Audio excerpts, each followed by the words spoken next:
izin kami menyampaikan bahwa pembaruan sistem pelaporan ini atau pengelolaan kinerja ini merupakan jawaban dan respon kami atas arahan Bapak Presiden Republik Indonesia yang menegaskan agar birokrasi itu tidak harus birokratis, agar birokrasi di pemerintahan itu lebih simpel, lebih sederhana, tetapi memiliki makna penting sebagai bagian dari pelayanan kepada publik.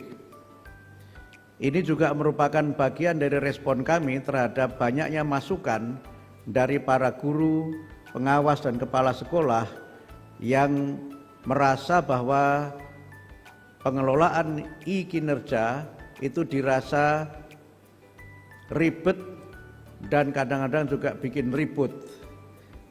Sehingga kami berusaha berdiskusi dengan Ibu Dirjen dan jajaran di Direktorat GTK, kemudian juga pembicaraan yang tidak terlalu lama sebenarnya Pak ya, untuk kita membicarakan ini dengan BKN, dan alhamdulillah hari ini sudah bisa kita luncurkan bersama-sama.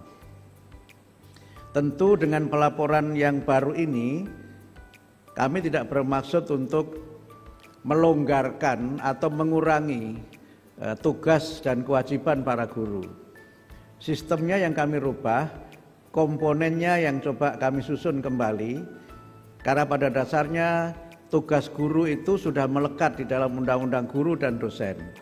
Tetapi memang ada beberapa hal yang selama ini berkembang di dalam pelaksanaan, kadang-kadang memang perlu penyempurnaan.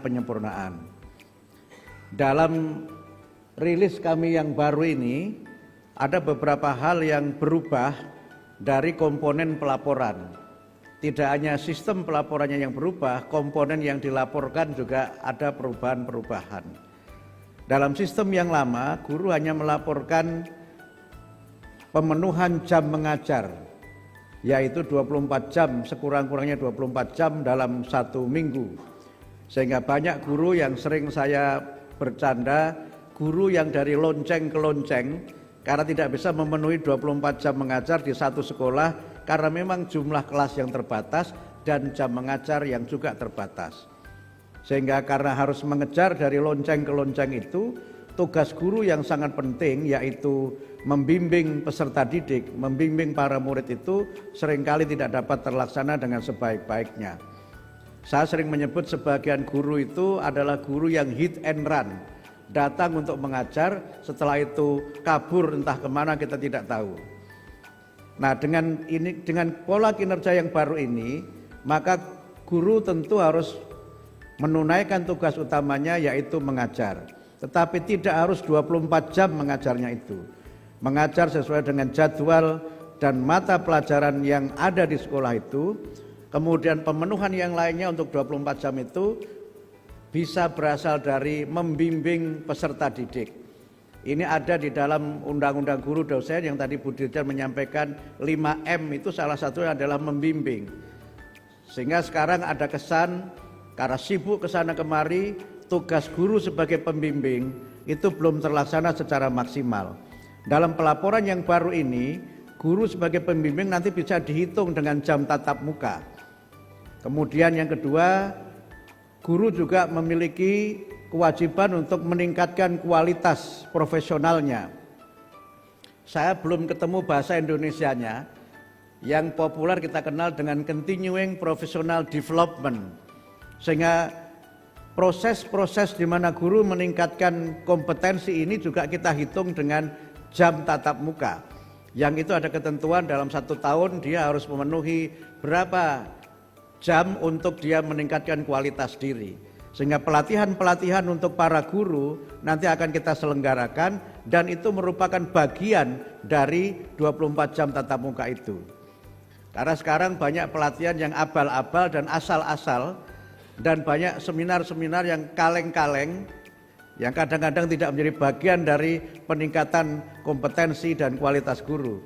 Sehingga dengan pelaporan yang baru ini, guru tentu kita tuntut untuk meningkatkan kualitas diri, mengikuti pelatihan-pelatihan profesional, dan itu kita hitung sebagai jam tatap muka. Kemudian yang baru lagi adalah keaktifan guru di masyarakat. Karena banyak juga guru yang dia selesai mengajar sudah, dia tidak aktif di masyarakat.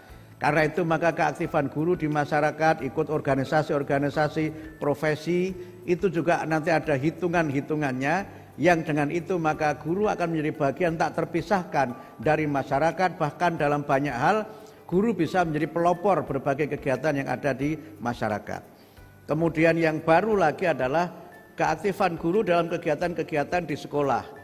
Misalnya ikut kepanitiaan, upacara dan sebagainya, itu juga akan kita hitung sehingga 24 jam itu tidak hanya guru mengajar, tapi juga kegiatan-kegiatan lain yang terkait dengan kompetensi dan profesi guru, sehingga dengan demikian maka guru betul-betul menjadi guru menjadi betul-betul bagian dari masyarakat, dan guru mendampingi murid-muridnya dalam berbagai macam kegiatan peningkatan bakat minat, konseling dan kegiatan-kegiatan profesional yang lainnya. Kemudian yang berbeda dari sistem ini adalah, pertama, kalau dulu pelaporan itu dibuat 1 tahun 2 kali, maka sekarang cukup 1 kali dalam 1 tahun. Yang kedua, pelaporannya tidak perlu diupload oleh masing-masing guru, tidak perlu diunggah oleh masing-masing guru, cukup nanti dibuat, diverifikasi kepala sekolah, yang mengunggah adalah kepala sekolah. Memang ketika saya sampaikan ini, beberapa kepala sekolah ada yang bertepuk tangan. Maknanya 2, pertama mungkin kepala sekolahnya gembira, yang kedua tugasnya menjadi bertambah. Tetapi kita juga tahu bahwa kepala sekolah juga tidak perlu mengajar 24 jam juga, karena posisinya sebagai kepala sekolah juga dihitung sebagai bagian dari pemenuhan 24 jam tugas guru itu. Karena itu maka Bapak Ibu sekalian, dengan sistem ini tidak berarti kemudian kita menurunkan kinerja guru, tidak berarti kita melonggarkan bagaimana guru bisa kemudian bebas untuk tidak menunaikan tugasnya. Justru kita ingin dengan aturan ini guru lebih aktif terlibat sebagai pendidik, sebagai pengajar, sebagai pembimbing, dan juga sebagai bagian dari mitra penting untuk memperkuat pendidikan karakter melalui bimbingan-bimbingan kepada para peserta didik, aktif dalam kegiatan di masyarakat, dan terlibat dalam berbagai macam kegiatan yang diselenggarakan di satuan pendidikan.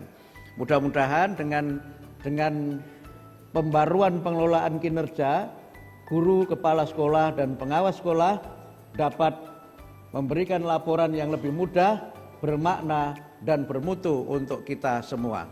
Terima kasih.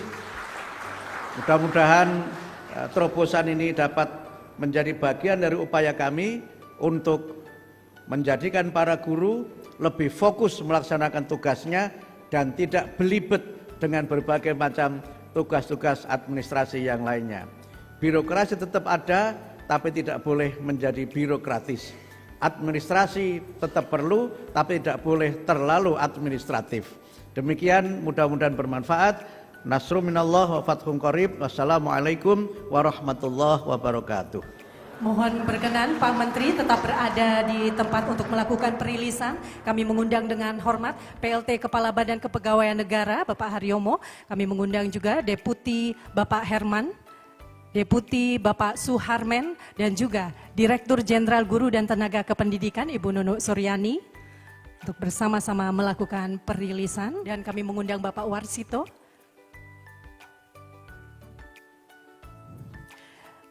Mohon berkenan. Selanjutnya dalam hitungan ketiga kami persilahkan Menteri Pendidikan Dasar dan Menengah dan PLT Kepala Badan Kepegawaian Negara untuk menekan tombol. Kita hitung mundur bersama-sama. 3, 2, 1.